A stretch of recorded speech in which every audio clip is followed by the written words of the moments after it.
Hollywood, once a powerhouse of creativity and boundary-pushing storytelling, is facing a growing cultural divide. This divide is commonly summed up by the phrase, going woke. But what does it mean for the industry to go woke? And why is it seen by many as a negative development? At its core, the term refers to the increasing prioritization of political correctness, identity politics, and social justice narratives over artistic integrity in storytelling. While inclusivity and social awareness can have their place in entertainment, the problem lies in how these ideas are being executed in today's films. In this video, we'll deep dive why going woke is not a good idea for Hollywood.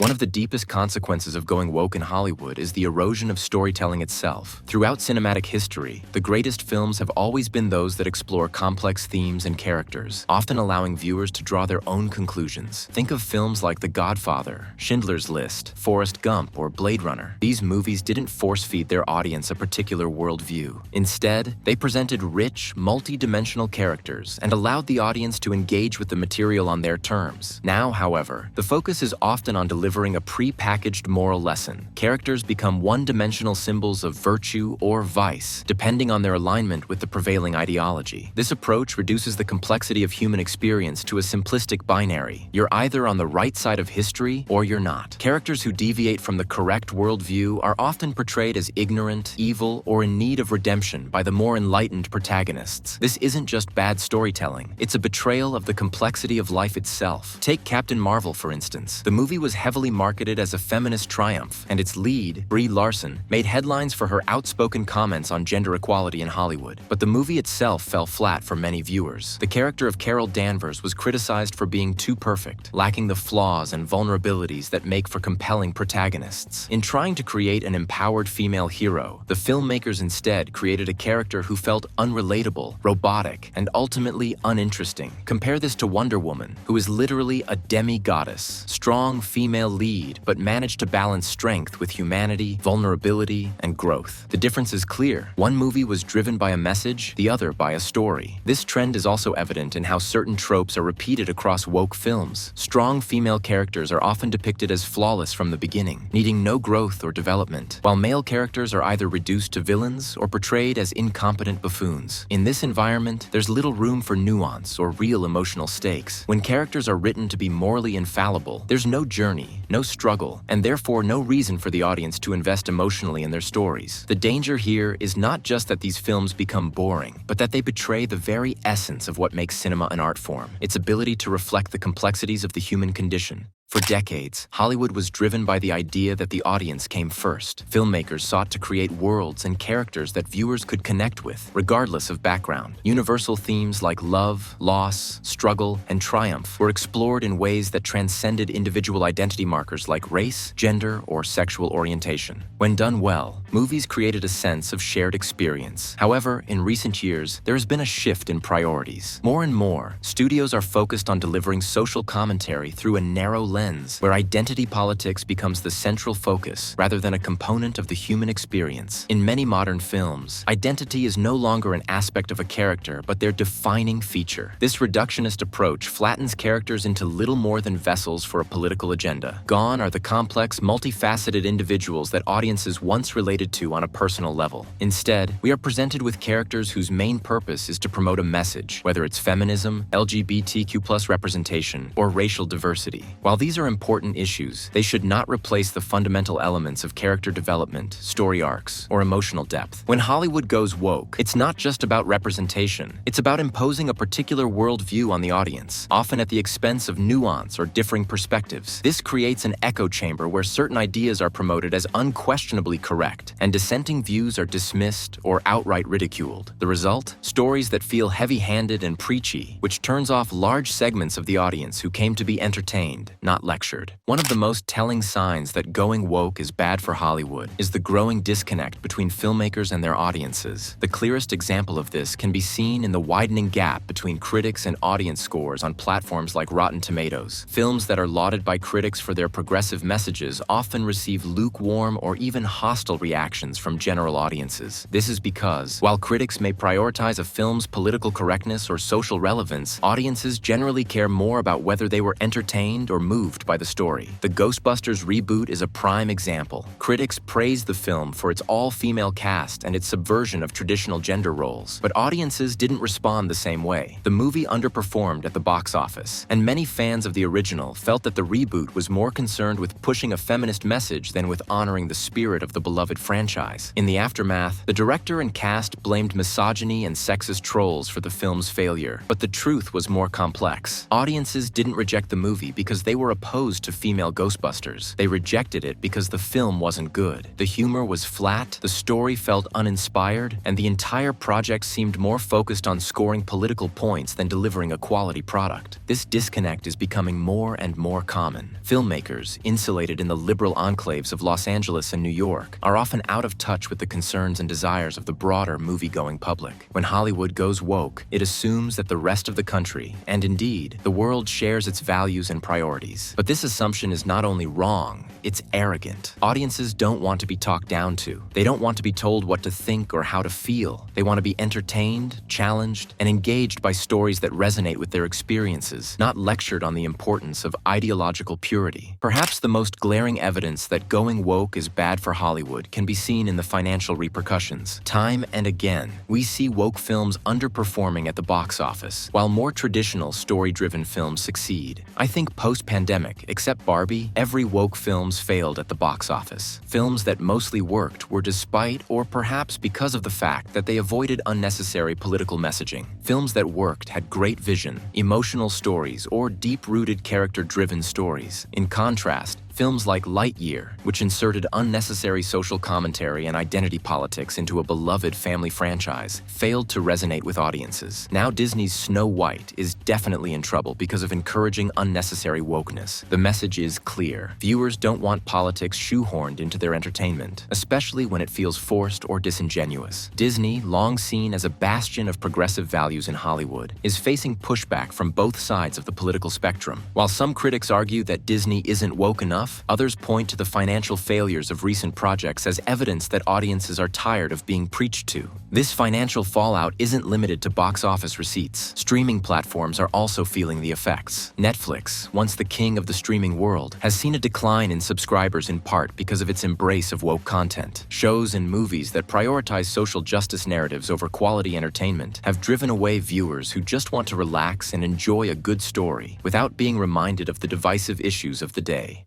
One of the most insidious effects of going woke in Hollywood is the chilling effect it has on creative freedom. Writers, directors, and actors are increasingly self-censoring, afraid to push boundaries or explore controversial ideas for fear of being canceled by the woke mob. This creates a stifling atmosphere where only certain perspectives are allowed, and those that challenge the prevailing orthodoxy are silenced. When art becomes more about adhering to a rigid set of ideological rules than about exploring the human experience, it ceases to be art. Great films challenge us, make us uncomfortable, and force us to confront difficult truths. But in a woke Hollywood, where certain topics are off-limits and others must be handled with extreme care, the scope of what filmmakers are allowed to explore is shrinking. This not only hurts the industry creatively, but also deprives audiences of the kind of thought-provoking, boundary-pushing films that once made Hollywood the cultural powerhouse it was. 100% true, Hollywood's embrace of woke culture is proving to be a double-edged sword. While it may win praise from very small corners of the media and activist groups, it's alienating a large portion of its core audience and eroding the very foundations of good storytelling. Until Hollywood learns to strike a balance between inclusivity and artistic integrity, it risks losing the one thing that made it great in the first place: its ability to tell universal stories that resonate with everyone. I have explained the post-Endgame curse here. You can check it out. Thanks for watching.